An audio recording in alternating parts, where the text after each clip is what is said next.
దివంగత అభ్యర్థిని శ్రీమతి సంగీతాల సౌమ్య గారి నామినేషన్ దాఖలు చేసి ఈ నెల 20 అనగా బుధవారం ఉదయం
ప్రతి యూత్కి, ప్రతి అక్కకు, ప్రతి చెల్లెకి ఇక్కడ రాబోయే అవకాశాలు అవన్నీ డాక్టర్ జగన్మోహన్ రెడ్డి గారి దగ్గర చూసుకుంటారు. మరొకసారి మీ అందరికీ ఏప్రిల్ 11 ఎమ్మెల్యేగా డాక్టర్ జగన్మోహన్ రెడ్డి గారికి, ఎంపీగా నాకు ఓటు వేయాల్సిందిగా అభ్యర్థిస్తున్నాను. Thank you.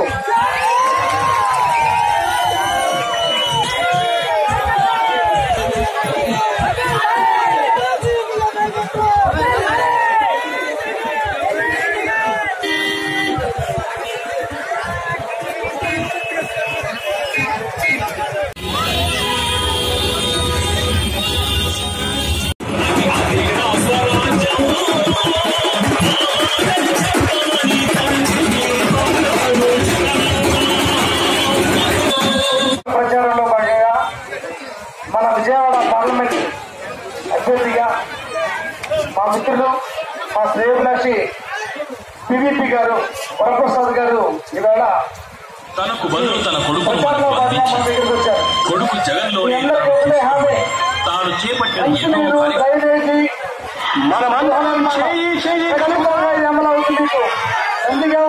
ఎన్నికల్లో సమస్య మంచినీటి సమస్య ఖచ్చితంగా గెలిచిన వెంటనే ఎన్నికల్లో చేసేది ముందు మంచినీరు, డ్రైనేజీ.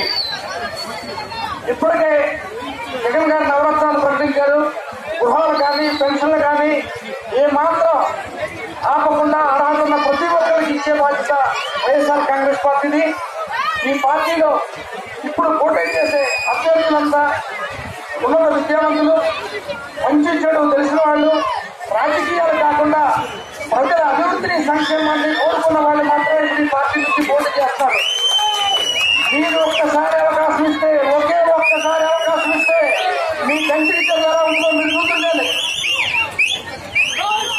వైఎస్ఆర్ కాంగ్రెస్ పార్టీని గెలిపించాల్సిందిగా కోరుకుంటూ సెలవు తీసుకున్నాను. జై జగన్, జై జగన్. నమస్కారాలు. నా పేరు పీవీపీ. మీ పార్లమెంట్ అభ్యర్థిగా ఏప్రిల్ 11న సోదరుడు డాక్టర్ జగన్మోహన్ రావు గారు మీ అసెంబ్లీ, మీ ఎమ్మెల్యేగా నా గుర్తు తరపున ఓటేసి మమ్మల్ని గెలిపించవలసిందిగా కోరుతున్నాను. ఒక్కసారి అవకాశం ఇవ్వండి. పీవీపీ అంటే ప్రగతి వైపు పరుగు.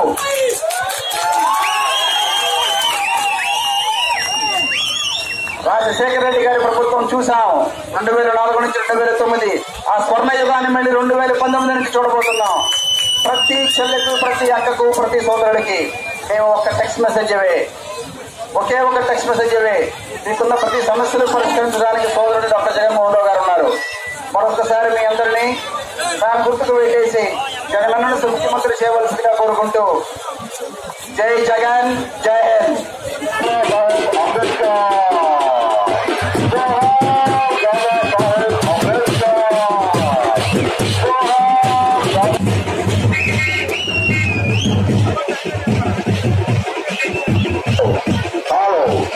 వైఎస్ఆర్ కాంగ్రెస్ పార్టీ జాతీయ అధ్యక్షుడు జగన్మోహన్ రెడ్డి గారు బలపరిచిన విజయవాడ పార్లమెంటరీ అభ్యర్థి యువకులు, ఉత్సాహవంతులు, సాక్షులు, ప్రముఖ పారిశ్రామికవేత్త, ప్రముఖ నిర్మాత వరప్రసాద్ గారిని, అలాగే పత్రికాప నియోజకవర్గ వైఎస్ఆర్ కాంగ్రెస్ పార్టీ అభ్యర్థి డాక్టర్